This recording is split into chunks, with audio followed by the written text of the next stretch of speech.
प्रिय संस्कृत मित्राणि, नमः संस्कृताय। एसडीजी क्लासेस पर मेघदूत की व्याख्या चल रही है। उत्तर में पढ़ाया जा रहा है, पूर्व में पढ़ा चुका गया है और उसी क्रम में 35 श्लोकों तक पढ़ चुके हैं। हाँ, 3 श्लोक छूटे हैं क्योंकि आपको यदि पुस्तक में देखेंगे तो क्रम संख्या नहीं मिलेगी। एक पूर्व मेघ में श्लोक आया था, इसमें वह यहाँ पर उचित नहीं बैठता, इसलिए उसको नहीं पढ़ाया गया, और 2 प्रक्षिप्त निकले, उसको नहीं पढ़ाया गया। 3 श्लोक आप इसमें जोड़ते रहिए, 36 3 जोड़ेंगे तो 39 हो जाएगा, और ये 37 3 जोड़ेंगे तो 40, अर्थात 39 और 40 नंबर का यह श्लोक है। हाँ, वीडियो पसंद आती हो लाइक करें, अपने ग्रुपों में इसे शेयर करना ना भूलें। निःशुल्क सेवा है, आनंद लें तो हमारे लिए लाइक शेयर अवश्य करते रहें। बोलिए हमारे साथ, तस्मिन् काले जलदयदिशा लब्धनिद्रा सुखास्यात् अन्वाशयिनां स्तनितविमुखो काममात्रं सहस्व मा भूदस्या प्रणयिनमयि स्वप्नलब्धे कथञ्चित् सद्यः कण्ठश्च्युतभुजलता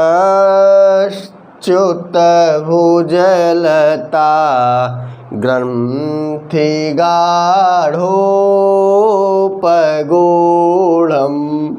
यहाँ बताया गया कि हे मेघ, जब तुम उस यक्षिणी के पास पहुँचोगे, उस गवाक्ष मार्ग पर बैठोगे, तो वहाँ से जब हमारी यक्षिणी को देखोगे तो वह तुम्हें कुछ क्रियाएं करते हुए दिखाई पड़ेंगी, किस अवस्था में है और तुम्हें क्या क्या करना है यह भी निर्देश दे रहा है कि हमारी यक्षिणी को क्या प्रिय है, कैसे तुम्हें उसे उठाना चाहिए, कैसे जगाना चाहिए, इन्हीं सब की चर्चा हुई है। आइए, बोला कि तस्मिन् काले माने उसी समय, और यहाँ पर जो जलद शब्द है संबोधन है कि हे जलद, हे मेघ, हे जलद, तस्मिन् काले उसी समय, यदि सा, यदि सा माने वह हमारे यक्षिणी, तो सा से किसका बोध हो रहा है? यक्षिणी का बोध हो रहा है कि यदि वह हमारे यक्षिणी लब्ध निद्रा सुखाम, यदि निद्रा को प्राप्त हो गई हो, अर्थात वह हमारी यक्षिणी लब्ध निद्रा सुखा स्यात्, अर्थात जब तुम वहाँ जाओगे और जब हमारे यक्षिणी को देखोगे, यदि वह नींद में होगी या उसे निद्रा प्राप्त हो गई, स्यात् मन हो गई, लब्ध निद्रा सुखा स्यात्, अर्थात वह नींद की सुख ले रही होगी, तो बताया कि वहाँ पर तुम क्या करना कि अस्तनित विमुख हो, अर्थात अस्तनित माने गर्जना से विमुख हो, अर्थात तुम गरजना मत। गरजोगे तो जो हमारे यक्षिणी को लब्ध निद्रा सुखा मिला हुआ है वह खत्म हो जाएगा, उसका नीड टूट जाएगा। इसीलिए यक्ष मेघ को बता रहा है कैसे तुम्हें हमारे यक्षिणी के सामने प्रस्तुत होना है। बोला तस्मिन् काले माने उसी समय, जलद माने हे मेघ, हे मेघ तस्मिन् काले यदि सा लब्ध निद्रा सुखा स्यात्, यदि हमारी यक्षिणी नींद को प्राप्त हो गई हो, अर्थात वह नींद में सो रही हो, तो तुम्हें अस्तनित विमुख हो, अर्थात गर्जना रहित होकर, अर्थात गर्जना विमुखो माने मत करना, अस्तनित विमुख माने हटकर, अस्तनित माने गर्जना, तो अस्तनित विमुखो माने गर्जना न करना, गर्जना छोड़ देना। और बताया इनाम, यहाँ पर वृद्धि संधि हो गई कि अन्वाशय इनाम, अन्वाशय इनाम, तो अन्वाशय इनाम से क्या हो जाएगा? इनाम माने हो गया प्रिया। इनाम से भी यहाँ पर यक्षिणी का बोध हो रहा है कि मेरी जो प्रिया है, अन्वाशय रुक जाना माने थोड़ा रुक कर, और दिया याम मात्रम सहस्व, थोड़ा देर माने एक पहर इंतजार करना। याम माने याम मात्रम माने एक पहर क्या करना, इंतजार कर लेना। तो बोला तस्मिन काले अर्थात हे जलद हे मेघ, तस्मिन काले उस समय जब तुम पहुँचोगे,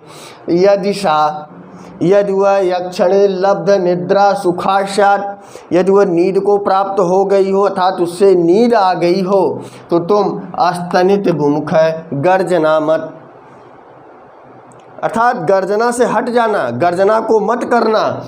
और बताया एनाम माने हमारी प्रिया के पास, अन्वाश्य, अन्वाश्य माने होता है रुक कर, अन्वाश्य माने रुक कर, अन्वाश्य माने रुक कर, एनाम माने प्रिया के पास।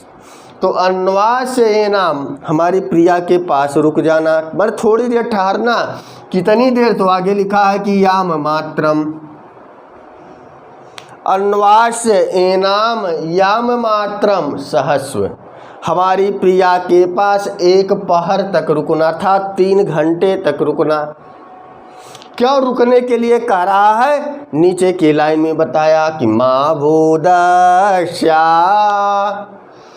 प्राणहीन मयि स्वप्न लब्धे कथिंचित् सद्यः कंठ च्युत भुजलता ग्रंथि गाढ़ोपगूढ़म। यहाँ बताया कि अस्याः प्रियायाः, यक्षणी का बोध हो रहा है कि अस्याः प्रियायाः प्राणहीनमयी, मुझ प्रेमी को माने मेरी जो वह प्रिया है, मेरी जो यक्षणी है, मई प्रणयिनी कि मुझ प्रेमी को स्वप्न लब्धे सपनों में पा सके। इसीलिए तो यहाँ पर यक्ष कह रहा है कि जब वह तुम्हें सोती हुई दिखाई देगी तो गर्जना मत करना। और एनाम अन्वाश्य अर्थात उसके पास रुक कर, कितना रुकना? याम मात्रम, और सहस्व माने प्रतीक्षा करना, एक पहर तक प्रतीक्षा करना। अब उसका कारण बताया प्रतीक्षा क्यों करना। तो अस्याः माने प्रियायाः अर्थात हमारी जो यक्षणी है, मई प्रणयिनी जो मैं उसका प्रेमी हूँ, हमारी यक्षणी जिसका मैं प्रेमी हूँ या मुझ प्रेमी को स्वप्न लब्धे सपनों में पा सके। उस तरह से मुलाकात तो होने को रही, 8 महीने से वियोग है, अभी 4 महीने बाकी हैं। इसीलिए यक्ष कह रहा है कि हे मेघ, अगर तुम वहाँ जाओगे, हमारी यक्षणी तुम्हें सोती हुई दिखाई देगी तो गर्जना मत करना, थोड़ा देर ठहरना, एक प्रहर तक इंतजार करना। क्योंकि जो हमारी प्रिया है, यदि मुझे वह सपनों में मई प्रणयिनी मुझ प्रेमी को अस्वप्न लब्धे सपनों में पाकर, जब वो सपनों में मुझे पाएगी तो यह स्वप्न लब्धे सपनों में पाकर गाढ़ोपगूढ़म, यदि उसके सपनों में मैं आ गया या उसके सपनों में मैं आ गया हूँ तो मुझे वह गाढ़ोपगूढ़म अर्थात दृढ़ बंधन से मुझे आलिंगन कर लेगी। कंठचित मतलब कुछ समय के लिए यदि मैं उसके सपने में भी आ गया तो इतने दिनों से मैं उससे अलग हूँ कि जैसे ही वह मुझे देखेगी मुझे दृढ़ बंधन में बांध लेगी। मुझे क्या करेगी? एक गाढ़ो माने गाढ़ा मजबूत, उपगूढ़म बंधन आलिंगन अर्थात मुझे इस तरह से बाहों में भर लेगी जिसका बंधन मजबूत होगा। ऐसे गाढ़ोपगूढ़म से मुझे वह बांध लेगी। इसीलिए फिर बताया कि सद्य और तुरंत ही कंठच्युत माने कंठ से हटा हुआ, भुज लता ग्रंथि अर्थात जैसे जिसमें लताएं आपस में होती हैं उसको छुड़ा दिया जाता है, भुज लता ग्रंथि के समान लताएं जो भुजलता आपस में लिपटी होती हैं जब वह अलग हो जाती हैं। तो यहाँ कहने का अर्थ है जैसे लताएं अलग हो जाती हैं उसी तरह यदि तुम गरज दोगे अस्तनित विमुख है तो अस्तनित मुखो हो गई, यदि अस्तनित मुख हो गए तो हमारा कंठच्युत भुज लता ग्रंथि हो जाएगी। कि सपने में मैं था अर्थात हमारे प्रियतम हमें भुजा रूपी लताओं से गाढ़ोपगूढ़म अर्थात दृढ़ आलिंगन करके हमारे पास कसकर सोया है, चपक कर सोया हुआ है, और जैसे ही तुम गरजोगे तो वह आलिंगन खुल जाएगा, वह जो भुजलता ग्रंथि है वो खुल जाएगी। इसीलिए लिया है माँ भूत, ऐसा न होए, दिया ना कंठच्युत भुजलता ग्रंथि माँ भूत, अर्थात कि ऐसा ना हो कि तुम गरज दो और वह प्रिया सपनों में हमें आलिंगन कर रही हो या हमें कसकर या चपक कर सोई हुई हो, ऐसे सपने मुझसे दृश्य आते हों या देख रही हो और तुम वहाँ पर यदि अस्तनित विमुख है गरज दोगे तो जो वह हमारी गाढ़ोपगूढ़म है वो छूट जाएगा। और बताया कैसे छूटेगा, कंठच्युत भुजलता ग्रंथि माँ भूत, ऐसा ना हो कि हमारी जो गाढ़ोपगूढ़म ग्रंथि है वो छूट जाए। क्लियर हो गया। लता के समान एक उपमा दे दिया। तो जैसे लताएं वृक्ष को लपेटती हैं तो पहले बाहर जाते हैं, हवा चल दी तो वह नीचे की तरफ चले तो वह लपेटेगी नहीं, छूट जाता है उनका बंधन, और छूटेगा तो नीचे की तरफ गिर जाएंगे। तो उनका तो वही चीज़ यहाँ भी बताया कि हमारी प्रिया भी सपने में हमें पाकर गाढ़ आलिंगन की होगी। गाढ़ोपगूढ़म दिया है तो गाढ़ोपगूढ़म, तो यहाँ पर प्रणयीन गाढ़ोपगूढ़म, प्रणयीन मयीम गाढ़ोप, मेरा जो प्रेमी है मुझे सपनों में पाकर गाढ़ोपगूढ़म कर लेगा, अर्थात चपक कर मुझे पकड़ लेगा, आलिंगन करके मुझे सोई होगी, ऐसा वह दृश्य देख रही होगी। यदि तुम अस्तनित मुख हुए तो सारा खेल किरकिरा हो जाएगा। इसीलिए वह मेघ, वह यक्ष मेघ से कह रहा है कि जब तुम जाना तो वह नींद में अगर तुम्हें सोई होगी तो उसे अस्तनित विमुख हो गर्जना मत, थोड़ा इंतज़ार करना ताकि मुझे वह सपनों में ही हमारे साथ आलिंगन कर ले। मूल भाव यही है कि जाना, हमारी प्रिया सोती हुई यदि दिखाई पड़ेगी तो तुम गरजना मत, थोड़ा इंतज़ार करना, क्योंकि उसके अगर सपनों में हम आए होंगे, ऐसी वह कल्पना कर रहा है यक्ष कि अगर उसके सपनों में हम होंगे तो सपनों में मुझे वह चपक कर सोई होगी और आपकी गर्जना से यदि उसकी नींद टूटी तो हमारा सारा या उस स्त्री का, उस यक्षिणी का जो वह सपनों में ही आलिंगन करके प्रसन्न होती थी वह भी उसका सपना टूट जाएगा। क्लियर हो गया। क्योंकि वह विरह अवस्था में निस्तेज हो गई है, केवल शरीर प्राण छोड़ना बाकी है, ऐसी कथानक हम पीछे पढ़कर आए हैं। तो यह श्लोक का भाव रहा। माँ माने मत होता है, भूत माने होए, और जलन से मेघ का बोध हो रहा है, साग से यक्षिणी का बोध हो रहा है। एनाम शब्द आया है, इदम द्वितीया का एक वचन है कि मेरी जो प्रिया है, मत प्रिया माने मेरी प्रिया, अन्वास माने रुक कर, और बताया अस्तनद विमुखम माने गर्जना से रहित होकर, याम मात्रम एक प्रहर, सहस्यव माने प्रतीक्षा करना, लोट लकार का रूप है। और यहाँ अस्या से यक्षिणी का बोध हो रहा है, मई से यक्ष का बोध हो रहा है, और यही सब जो यहाँ पर इसके विशेष अर्थ है यह बताया गया कि शब्द से क्या बोध होते हैं, यह रहा। अब आते हैं हम अपने अगले श्लोक की तरफ। अब वह नींद टूट जाने के कारण मैं उसे सपनों से न बिछड़ जाऊँ, उसके सपनों में जो मिलने की उत्कंठा थी वह न टूट जाए, इसीलिए वह कहता है मेघ तुम गरजना मत। अब आ जाओ आगे। तामोत्थाप्य स्वजल कणिका शीतलेना नीलेन प्रत्याश्वस्तां समभिनवै जालकैमालतीनां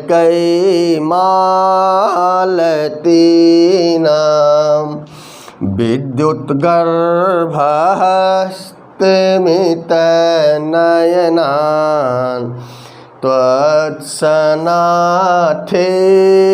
गवाक्षे वक्तुं धीरः स्तनितवचनैः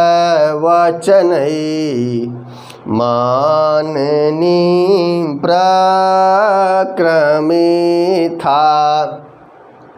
यहाँ बताया कि तामुत्थाय, ताम माने उसको उठा माने उठाकर, ताम से यक्षिणी का बोध हो रहा है कि हे मेघ स्वजल कणिका, अर्थात अपने जल रूपी फौहारे से, शीतलेन अनिलेन, जब मेघ में जल बरसेगा, जल का फव्वारा मेघों पर गिरेगा, बादलों में फव्वारे पानी की छोटी छोटी बूंदें गिरेंगी तो स्वतः ही जो अनिल है, जो हवा है, वह शीतल हो जाए। अर्थात जब तुम उसके गवाक्ष मार्ग से उसके ऊपर शीतल हवा करोगे, स्वजल कणिका, और उसमें पानी की कुछ छोटी छोटी बूंदें होंगी, तो ताम उत्थाय, अर्थात अपने स्वजल कणिका से शीतल हवा के द्वारा उसे उठाना। माने उसको उत्थाप माने उठाकर, उसको उठाकर, किसको उठाकर? यक्षिणी को उठाकर। तो प्रत्याश्वस्ताम समम अभिनवै जालकैर्मालती नाम। यहाँ बताया कि मालती नाम जालकै, जो मालती पुष्प का या मालती का जो पेड़ है उसकी जो जालकई हैं, जो कलियां हैं, समम माने बराबर हो जाएंगी, अभिनव माने नूतन हो जाएंगी, उसकी कलियां नूतन हो जाएंगी। कहने का तात्पर्य है प्रत्याश्वस्ताम, वह भी जो है अर्थात तरोताजगी आ जाएगी उस मालती के वृक्ष के कलियों में। बताया कि जब तुम हमारी उस प्रिया को उठाओगे तो वह भी तरोताज़ा हो जाएगी आपके शीतल वायु के द्वारा, और शीतल वायु में जल की कुछ कुछ छोटी छोटी बूंदें हैं, उस जल युक्त शीतल वायु के द्वारा ताम उत्थाप, जब उसको उठाओगे तो वह भी तरोताज़ा महसूस करेगी, क्योंकि ठंडी ठंडी हवा चल रही होगी और शीतलता उसे जो है उसके शरीर को सुख दे रही होगी। उसी तरह तो एक उदाहरण दिया कि जैसे मालती नाम, जब तुम बरसोगे तो बगल में जो मालती के वृक्ष हैं उसकी कलियां भी जो है अभिनव हो जाएंगी, नई नई कलियां खिल उठेंगी, नई नई कलियां ऐसी लगेंगी जैसे अभी नई नई कलियां खिली हुई हैं। ऐसी अवस्था को प्रत्याश्वस्ताम, ऐसी स्थिति को तुम प्राप्त करोगे जैसे मालती की नई कलियां खिलती हुई तुम्हें आपके वर्षा के शीतल हवा के कारण, और मालती के जो पुष्प होते हैं वह वर्षा ऋतु में ही खिलते हैं। तो वर्षा ऋतु जब तुम बरसोगे तो मालती के जो वृक्ष हैं उन्हें जो है वर्षा ऋतु का एहसास होगा, और एहसास होने के कारण वह भी नूतन नए कलियों का अनुभव करेंगी। उसी तरह तुम्हारी प्रियतमा भी, अर्थात तुम्हारी सखी अर्थात मेरी यक्षिणी, उसे तुम जब शीतल जल के द्वारा उसे उठाओगे वह भी उसी तरह कोमल कली की तरह तुम्हें दिखाई पड़ेगी। जालकई माने कलियां होती हैं। अब आ जाओ कि विद्युत गर्भस्तमित नयना त्वत्सनाथे गवाच्छे, त्वत्सनाथे गवाच्छे। मेघ बैठा कहाँ है? जाल मार्ग पर, अर्थात झरोखों पर बैठा है, खिड़कियों पर बैठा है। और त्वत्सनाथे, तुम्हारे सनाथ होने पर जो गवाक्ष है, गवाक्ष सनाथ अर्थात वहाँ पर मेघ बैठा है। अगर मेघ नहीं बैठता तो यहाँ अनाथे लिखा जाता, लिखा कि त्वत्सनाथे गवाक्षे, तुम्हें अर्थात जिस झरोखे पर या जिस जाल मार्ग पर बैठे हो वह सनाथ है, कि अर्थात हे मेघ तुम उस सनाथ रूपी गवाक्ष मार्ग पर स्तमित नयना, तुम्हें निश्चल दृष्टि से तुम्हें देखेगी। तो अब जब तुम उस गवाक्ष मार्ग पर दिखोगे या बैठोगे या उस गवाक्ष मार्ग पर रहोगे तो या उस झरोखे पर तुम रहोगे तो स्तमित नयनाम, वह हमारी यक्षिणी तुम्हें निश्चल दृष्टि से देखेगी। क्यों देखेगी? तो बताया कि विद्युत गर्भ है, क्योंकि तुम पत्नी वाले हो, तुम्हारी पत्नी तुम्हारे अंदर है। विद्युत अर्थात मेघ की पत्नी विद्युत है, तो बताया कि तुम्हारी पत्नी तुम्हारे भीतर है, इसीलिए वह निश्चल दृष्टि से देखे। किसी स्त्री के कमरे में और मेघ है पुरुष, यदि वह प्रवेश करता तो शायद वह स्तमित नयना नहीं देखती, निश्चल दृष्टि से शायद वह आपको नहीं देख, क्योंकि आपके अंदर तुम भी पत्नी वाले हो और पुरुष के साथ पत्नी है, इसीलिए वह स्तमित नयनाम है। वह तुम्हें निश्चल दृष्टि से देखेगी, अर्थात तुम्हें देखकर वह थोड़ा सा भी घबराएगी नहीं, डरेगी नहीं, क्योंकि तुम्हारे साथ तुम्हारी पत्नी, कौन सी पत्नी? विद्युत रूपी पत्नी, इसीलिए वह स्तमित नयनों से तुम्हें देखेगी। और बताया, और उसके बाद अस्तनित वचनय धीरय, अस्तनित वचनय धीरय। तो यहाँ बताया कि अस्तनित वचन अर्थात अपने गर्जना रूपी वचनों से जो विद्युत गर्भ है वह धीर है, माने धैर्य धीरज रखते हुए, अर्थात ऐसा नहीं कि तुम्हारी बिजली इतनी तेज, तुम्हारी पत्नी इतनी ज़्यादा चमक आ जाए। तो विद्युत गर्भ है, जो तुम्हारे बादल में जो गर्भ में विद्युत रूपी पत्नी है वह धैर्य माने धैर्य रखते हुए अस्तनित वचनई अर्थात गर्जना रूपी वचनों से, या धीर गर्जना रूपी वचनों से, कोई अर्थ लगा, धीर अस्तनित वचनई गर्जना रूपी वचनों से माननीय। इसका अर्थ होता है यक्षिणी। माननीय अर्थात वह यक्षिणी माननीय है, मनस्वी है, अर्थात वह एक विशेषण दिया यक्षिणी का माननीय। कभी कभी यह लाइन आ जाता है वक्तुम धीर अस्तनित वचनई माननीय से किसका बोध हो रहा है, तो माननीय से यक्षिणी का बोध हो रहा है कि वह बहुत मान सम्मान वाली है। ऐसा नहीं है कि कोई पुरुष उसके कमरे में प्रवेश कर जाए, वही लिया मनस्वीन। और ऐसा भी नहीं है कि जो आए गरज कर चले जाए, तो इसीलिए बोला कि धीर अस्तनित वचनई, अरे अपनी गर्जना रूपी वचनों से, ऐसा नहीं कि तेज आवाज़ में गरज। वो माननीय है, सम्मानित है, सम्मानित स्त्री है, यक्षिणी है, उसका मान सम्मान समाज में है, अर्थात उसका अपमान होगा तो वह अपमान बर्दाश्त नहीं करेगी, तो इसलिए बोला माननीय। क्या बोला? माननीय। तो यहाँ जो माननीय दिया है स्तमित नयनाम माननीय, कि वह जो है मनस्वी यक्षिणी है और ऐसे यक्षिणी तुम्हें स्तमित नयनाम, ऐसे नज़रों से तुम्हें देखेगी, निश्चल नज़रों से देखेगी।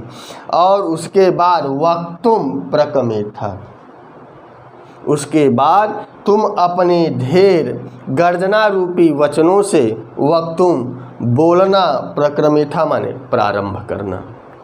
यक्ष बताया कि जो मैं संदेशा भी तुम्हें बताऊंगा, जो मैं संदेशा तुम्हें भेज रहा हूँ, उसको कहना, कैसे कहना, वह चीज़ बताई कि पहले उसे सो रही होगी, थोड़ी देर इंतज़ार करना, ये आप 36वें में पढ़ लिए। उसके बाद जब एक पहर बीत जाए फिर भी नींद ना टूटे तो समझना तो उसे शीतल जलकणों के द्वारा तथा शीतल वायु के द्वारा, जिसमें जल की थोड़ी छोटी छोटी बूंदें हों, उसके द्वारा उसे उठाना। कैसे उठाओगे? अर्थात जब वह उठेगी तो वह तरोताज़ा महसूस करेगी, क्योंकि सपनों में हम आ गए हैं। जब वो एक बार हमारा आलिंगन कर लेगी उसे तरोताज़गी मिलेगी। वो ताजगी कैसे आई कि जैसे मालती जाल गई, वर्षा काल में या वर्षा ऋतु में मालती की जो कलियां होती हैं नई नई, उसी के समान प्रत्याशवस्थाम, ऐसी अवस्था को प्राप्त करेगी।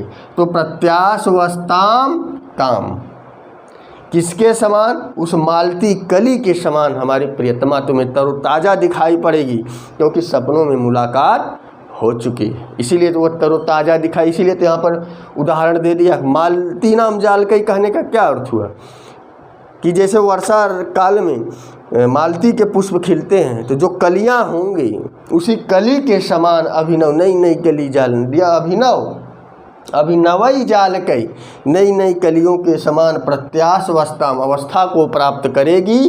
ताम माने हमारी प्रियतमा। और बताया कि विद्युत गर्भ है कि तुम्हारी जो पत्नी है वह विद्युत तुम्हारे गर्भ के तुम्हारे भीतर ही रहती है। इसीलिए तत्वत सनाथे गवाक्षे, जब हमारे यक्षिणी के गवाक्ष मार्ग पर बैठोगे या रहोगे, दिखाई पड़ोगे, तो स्तमित नयनाम, तुम्हें निश्चल भरी नयनों से देखेगी, क्योंकि तुम्हारे साथ पत्नी है, विद्युत रूपी पत्नी है, इसीलिए वो तुम्हें निश्चल भरे नयनों से देखेगी। स्तमित नयनाम का विशेषण दिया माननीय। क्लियर हो गया कि वह जो माननीय है, जो मनस्वी है, वह मनस्वी, वह यक्षिणी स्तमित नयना अर्थात निश्चल भरे नयनों से तुम्हें देखेगी, थोड़ी सी भी डरेगी नहीं। और बताया कि धीर स्तनित वचनई, और धीर पूर्वक, धैर्य पूर्वक या धीर स्तनित माने गर्जना, वचनई माने वचनों से, अर्थात धीरे धीरे गर्जना करते हुए या धीरे धीरे स्तनित माने गर्जना रूपी वचनों से वक्तुम बोलना, प्रारंभ करना। जो मैं तुम्हें अभी बताऊंगा हमारी प्रियतमा से तुम्हें क्या बोलना है, उसको क्या करना, धैर्य रखकर गर्जन रूपी वचनों से वक्तु माने बोलना, प्रक्रमिठा माने आरंभ करना। क्लियर हो गया। यह इसी श्लोक का भाव रहा। ताम से यक्षिणी का बोध हो रहा है और यहाँ पर और बताया गया कि त्वत् सनाथे, त्वत् से मेघ का बोध हो रहा है।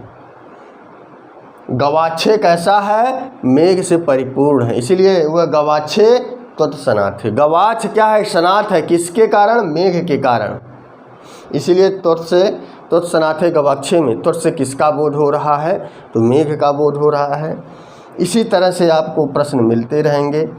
और स्वजल कणिका शीतलेन अनिलेन से किसे उठाया गया, यक्षिणी को उठाया गया या जगाया गया। स्तिमित नयनाम कौन है, स्तिमित नयनाम यह यक्षिणी है। निश्चल भरी निगाहों से किसने देखा, यक्षिणी ने देखा। माननीम किसके लिए आया है, यक्षिणी के लिए आया है। तो इस प्रकार से प्रश्न बनेंगे, आप कर सकते हैं। तो बस आज के लिए इतना ही। वीडियो कैसा लगा कमेंट में लिखिएगा। तो नमः संस्कृताय, शुभ संध्या, शुभ रात्रि।